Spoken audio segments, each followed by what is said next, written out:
Bonjour Frédéric. Bonjour Greg. Ça va? Oui. Depuis la dernière fois, Oui, très bien. je crois que tu vas nous parler de Google. Oui, on va consacrer 3 volets de au cas par cas à Google.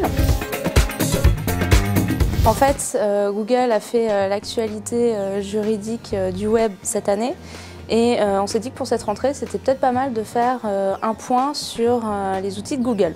Donc on va voir en premier lieu le service AdWords de Google. Ensuite, on parlera des mots-clés négatifs. Et puis ensuite, dans un dernier volet, on parlera de Google Suggests et des recherches apparentées. D'accord. Voilà, donc on va commencer par Google AdWords, dont on ne présente plus. C'est le système par excellence qui permet d'obtenir un référencement efficace. Donc Google propose une liste de mots-clés à l'annonceur qui sont censés être les plus pertinents pour référencer au mieux un site internet en particulier sur le web. Alors en fait, Google propose à l'annonceur une liste de mots-clés qui sont en fait les plus utilisés par les internautes pour effectuer une recherche dans un domaine en particulier. D'accord. En fait, ce qui se passait, et là du coup je vous propose de regarder l'exemple que j'ai sorti sur internet, si l'internaute tape par exemple le terme générique voyage dans la barre de recherche de mots-clés, on voit que des liens commerciaux apparaissent sur le dessus de la liste des résultats et également à droite. Et on voit par exemple qu'on a du promo vacances, du Nouvelle Frontière, Carrefour et sur la droite d'autres concurrents, Thomas Cook, Club Med, etc. Donc en fait on voit qu'il y a plusieurs concurrents qui sont positionnés visiblement sur le même mot-clé.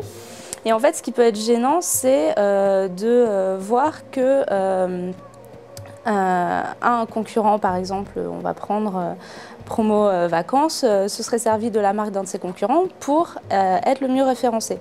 C'est ce qui est déjà arrivé en fait.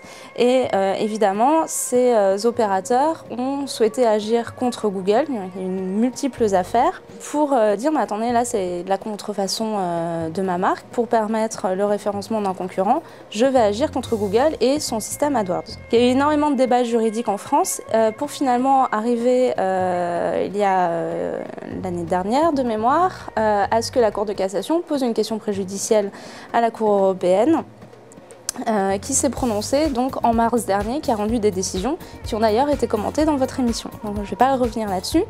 Ce qui s'est passé par contre cet été, c'est que la Cour de cassation a eu alors à son tour à appliquer l'arrêt de la CJUE et elle l'a fait à travers plusieurs arrêts.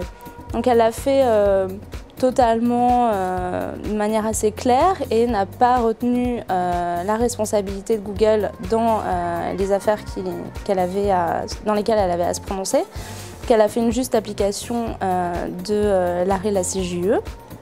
On ne va pas revenir là-dessus non plus. Par contre, on voudrait insister sur le fait que maintenant, il est difficile d'engager la responsabilité de Google dans ce type d'affaires, sauf à démontrer en fait que Google n'a pas, une fois qu'il a été mis en demeure, enfin qu'il a été mis au courant des faits, il doit agir promptement. D'accord. Le problème c'est qu'est-ce qu'on entend par agir promptement et comment on fait pour mettre Google en connaissance de cause. Donc là-dessus, les tribunaux ne se sont pas encore prononcés, donc il faut être le plus précautionneux possible. Et donc notre recommandation en fait, c'est de faire les choses de manière claire, évidente et officielle surtout. Donc ça peut passer par une lettre de mise en demeure par exemple, que le titulaire adresserait à Google pour le mettre en connaissance de cause. Alors évidemment une lettre de mise en demeure ça s'adresse en recommandé avec accusé-réception. Ça peut être aussi par le biais d'une décision administrative ou pourquoi pas par le biais d'une décision judiciaire. C'est un peu plus long mais au moins on n'a pas de doute sur le fait que Google ait pu avoir connaissance des faits et qu'il n'a pas réagi promptement. D'accord. C'est finalement la seule solution pour engager disons de manière évidente, la responsabilité de Google. Alors c'est quand même pas non plus chose aisée. Du coup, on va voir, je pense, dans l'avenir, les titulaires de marque se diriger plutôt vers l'annonceur directement. Donc, là encore, il faudra prendre des précautions, faire des PV de constat pour rapporter la preuve en fait de ce qu'on a vu, donc la preuve de la contrefaçon éventuelle. Mais alors, pour pouvoir le faire, il faut encore être au courant de ce qui se passe. Que doivent faire les titulaires? Les titulaires de marque doivent surveiller l'usage de leur marque sur Internet et en particulier l'usage de leur marque à titre de mots-clés par des concurrents.